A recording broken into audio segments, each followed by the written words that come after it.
Wateja tunawaheshimu na tunawapenda, lakini jifunzeni ustaarabu Mteja anakuja dukani kwangu kwenye biashara yangu yoyote anauliza bidhaa, namwambia kabisa hiyo bidhaa ni shilingi 30,000. Badala aseme bwana samahani, inaweza ikapungua nikachukua kwa 25,000. Asemi hivyo. Tena unamkuta ndo kaishika bidhaa, anaangalia, mimi nimeshamtajia 30,000, unamsikia tu bei ya kuuza shingapi? Wewe, kwa hiyo bei nilokuambia mimi ni bei ya kutupa au ni bei ya nini?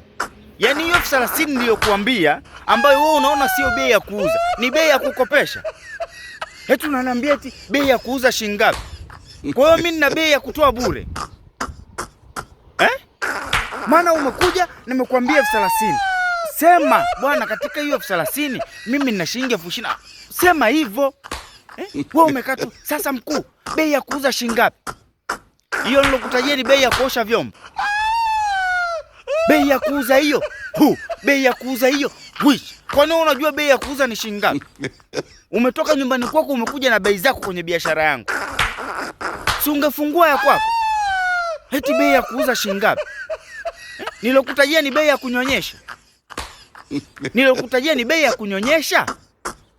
Si ndo ninauza bei yangu mimi, unaniambia bei ya kuuza shingapi? Wewe nani?